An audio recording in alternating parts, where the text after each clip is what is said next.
برداشت با گفتستم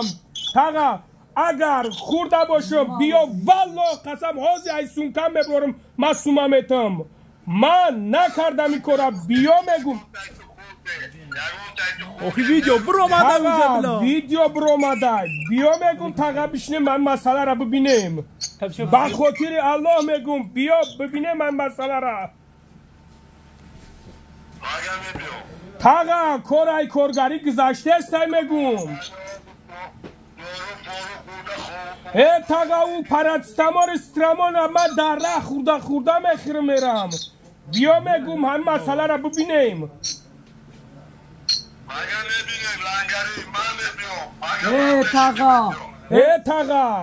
تاقا ویدیو برآمده میگم صورتی من موندگی دوجا بیا میگم تاقا السلام علیکم برادر عزیز امیدوارم که خوب هستین ساق سلامت هستین برادر عزیز چه خیلی که میبینین ساعت چنده ساعت 20 کم دی شو ساعت 20 کم دی شو برادرها چه خیلی که شما نوو را دیدین در رستم کلی رستم با لقبش بگیریم که بشناسینش اکثریت دیدین همه طرفا دیدین برادر عزیز نگاه کنین ده رستم هم میگم تو مردک نیستی فیدنه کلون دختی تو کارت غلطی زنگ زدی برادر گفتی گپ زدی قتیمون یکم وای نبود نیکی در این مسئله برای چی زنگ نزدی یک بار پرسان کنی و بگوی که برادر در اینجا چی گپه خب برادر عزیز نگاه کنیم ویدیو با پراگیش همش میبرویه فقط خواهش از شما میکنم سرستیمه نشین دشنام حقارت نکنین یا ما یک بود ما هم خیلی بستم نبارم اون بستم دشنام حقارت برادر عزیز نکنین دشنام حقارت کردن یعنی که خوب نیست ما دست ما بالا کتاب قرآن میمونم که ما سومی کلا یگم جوشیدگی نیست یگم کس نخوردهش یگم چیز نیست همه پرفکت الحمدلله میبروی برادر عزیز نیکی مو مردی که مو مردی نکردن مردی را مو کردیم مردی نکردن با سرمونه با رووردن تمام اینمو چاود دشنام حقارت کردن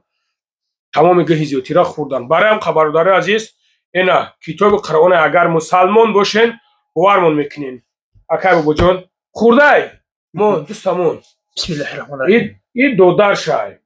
دودار خونش برای هم برادر عزیز ما خوردگی نیستیم سراسیمه نشین ما یک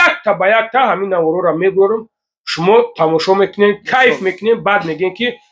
در حقیقتا همه برادرها پرفت است اکای بابا جان گپ زد خوب سلام دوستان عزیز شب بخیر امروز روزی بگی در سرش خیلی وزمین بود خصوصا برای من که در حالت چقدر کلین داشتم از بالای نوار برمد من هم یک چی گفتم خلق مسلمان ما مسلمانیم من وقتی کامرون داو جای چی بود نبود پس اکران نمیگم نوار میبره ختم میبینی با فکت دلیلش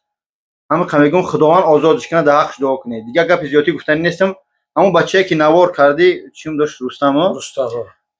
نمره بابا جان 88 یا اینستاگرام شو گفتن مهم مقصد مشکل نیست کسی نسبت ما سگو با تا نظر ما میگذشتی تو برادر نامحترم اومدی نان نمک نخوردی خودت میدونی در پرسپیگ می اومدی برمدی رفتی اما تو از نظر ما نگذشتی در حالت دنوار گفته که من الله قسم تماشا نکردم گفته که من یافتش نسیم گرفته همین هجامای بابا جان 88 در مترو لوبلینا که تمام دنیا میدوناش یافتن من مهم اگر کیمیایی بود می اومدیم پدرش از زنگ زد دیدم 5 کیلومتر نه اومد من نسبت اون پدرم از چی در قدم احساساتای من میفهممش اما میگن یا چی هم بگم تو کی آدم وقتی در خونه شتگی یک کس همسایه کشتنی می یک کس دیگه کشتنی می برای سمازچی تا من از این نوار کردن نیستم خیب قپم که با کامرون چقدر برای روستم برای محافظت جان خودم برای آبروی خودم نفس خودم من میگم نوار میکنم که والله بالله تعالی قسم پروردگار فرزندام شال بگردونه اگر یک رو بیامو زباری کامرون در فرزندام رفته باشه در خوجگی چیزایی هسته که خیلی میبینی در کانال ادیبگ میبره در کانال ادیبگ میبره ادیبگ اومده بود به همین کارخونه را برادر تاجیک فخرالدین اومده بود همه شخص خشرو میبینه میفهمه پروستو نه کم از 20 نفر بودن در میجا برادر عزیز خیلی آدما جمع شده بودن فیروز کریم ایخش اومده بودن همه را دیدن برادر عزیز روز ما مسلمانیم هر چی کردم به خاطر خدا به خاطر آزادی برادرم کردگیم چی میگو ابجابو Assalomu alaykum do'stlar aziz. Salom ba kuli tomoshabinoni sonnoy barodarmon Bobojon va Langari. Chikari ki barodarmon Bobojon guf Langari guf. Ami roz aym begah maqsad behad baroy mura rozi mushkil bud. Vaqti video buromad. Hay chikari ki mebinin vaqti dar nazvani videomu чином доштам Рустами калмеган чӣ меган субҳаналлоҳ нависондаe ки ана ҳаромхӯро нависондаe хиёнаткоро аввалаш ки алҳамдулиллоҳ вақти мо хиёнат мекардем мо то иҷара намеомадем мо чизи буд набуд пули домо мешавадем ҳамин бародарам давидесим ман бародари радноиш нестам бародаро аллак ира ҳама медонам ман худам ай ҳоҷи Комрон интервю гирифтагим дар канали худаш то ҳозира ҳастам ман худам ман қатъи ҳоҷи Комрон аллакай чандин сола масалан ҳамчун бародар рафтума дорем вай хонаи мо ман хонаи вайо мақсад падари вара падар масалан модаршам модар ки ҳурмати эҳтиром ҳастай ҳамин ҳисоб падари мо мара фарзанд мегӯям марам падар мегӯям вая ҳурмати эҳтиром беҳад хубай дидем ки бисёр гап чапо шид падаршам бисёр гапо гуфтай субҳаналлоҳ вақтое ки ман дар ин гапҳо мерасид ман занг мезадам мегуфтам падарам хеле гапҳо ҳастай не бачам ин хеле гап чап нестай ман ҳичи нагуфтам мегӯ хай видеош овардан нишон дад ки ина дидӣ ами халид меган мақсад ина ба пули мега ба пули ҳоҷи Комрон ин хел кай ӯ хел кай субҳаналлоҳ бо ман мегӯм аллоҳ нест нобудам куна ки ман як тини пулиам акама мақсад дар мин зиндагим сарф карда бошам ё ки нобуд карда бошам ҳар чӣ ки ҳаст ба факти далел гап мезанам ва сарам баландай дар лабои ҷо ки ман лабои кас мара пирса ман отчёту учёт додан метавонам мақсад амн рӯзе ки отчёту учёт спорӣ буд бародарам Лангали буд Бобоҷон буд ки мақсад ҳамаша хеле пешниҳод кардем ба факти далел вақти отчёту учёта супоридем картҳора аллоҳ шоҳида дар пеши бародарам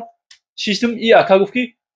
заблокировать кун пеши ай видеоро ровардан заблокировать кун ки мардум гапи чапи зиёдӣ накунанд гирифтам картара блок кардам номерои картара иваз кардам аллоҳ шоҳида пули зиёдӣ омадагӣ нест дар картаи мо ҳар чӣ ки ҳастай ҳисоб ба ҳасад кардем пешниҳоди шумо кардем ва иншоаллоҳ худо хоҳад дальше мебинем ки чӣ мешавад бародарам Лангари бо шумо гап занем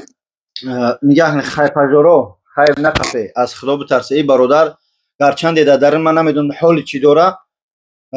айрӯи як бародар каналои шумо обод намешавад ӯ нуне ки аз ӯ хайпоту меқапе ҳаром мешавад ман ба хеш тавори ҳамин бародар сабр металабам ман ҳаракат мекунам ки рӯзи душанбе иншоаллоҳ баъзе ҳамун чизое ҳастанд ки даму биспорем одамое ки бояд кора буд мекардам бигирам дар одамои даркорӣ биспорам ман дигар коршо надорам ба хотири худо чизе буд набуд бахшидам просто аз худо битарсем мо ҳар чӣ мекунем хизмат дар хотири худо карда истодем қадем бобош и дальше иншааллоҳ мерем фақат ба хотири худо мо парвои гап чап ҳеч ка надорам кадме мардакай бия сари стол қатим бишинем ҷа суҳбат кунем я пиёла чойи ма бигира ин ҳамин бача шаврӯз хизмат соат 2 шавай бояд дар бари оилаш боша ё ки ман переживати карда ба хотири хизмат мо ба ҷои ина хуби хай ҷигам надорам мо ба хотири худо кардем шумо низ ба хотири худо кардед раҳмат ба ҳамат бош ягон чӣ буд худо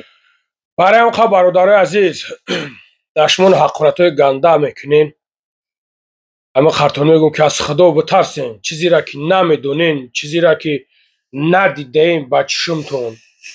як корои гузашт дар ҳамин ҷа ки илоҳу тавба ҳай не ки ман тамошо мекунанам мебинанам ман ҳамин қа мегӯм ки